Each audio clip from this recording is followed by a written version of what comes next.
So my baptismal name is Paul Michael Hayweiser.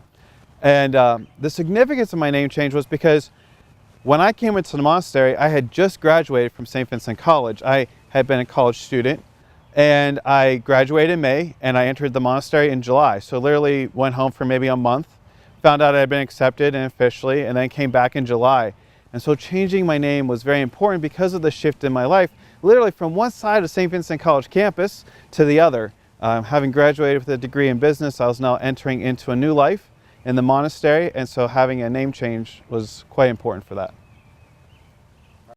So when I entered the monastery, I submitted 3 names to the abbot, which is our custom here. If you're going to have your name changed, you submit 3.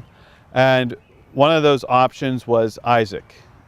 Isaac as in the son of Abraham, the earliest known use of the name.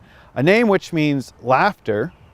And so by the grace of God, I have been able to fulfill that, not of my own accord, but because of the joy that the Lord has filled me with in becoming a monk and responding to his call in my life.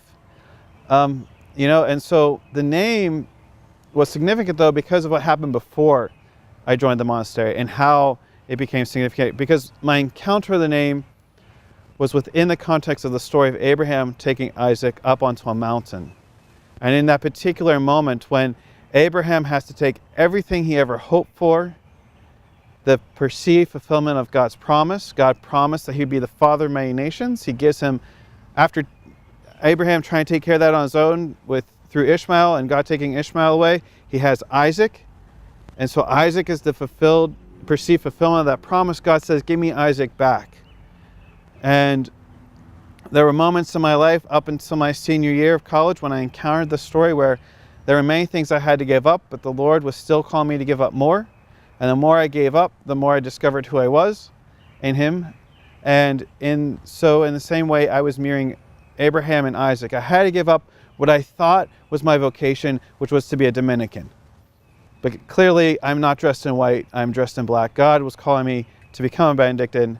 And thank God that I was able, by his grace, to let go of that. Like Abraham was able to let go of Isaac and receive something better, I was able to let go of the Dominicans and received something far better.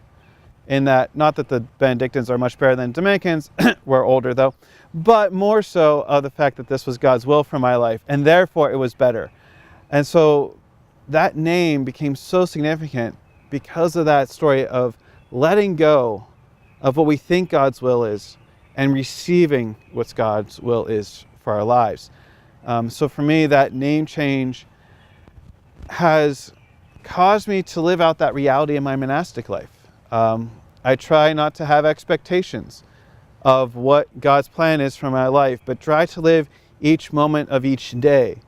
And because I seek to do that, because I seek to obey myself to his will and to his divine will in my life, I find that I'm less disappointed when things don't work out how I plan, because I don't try to plan too hard.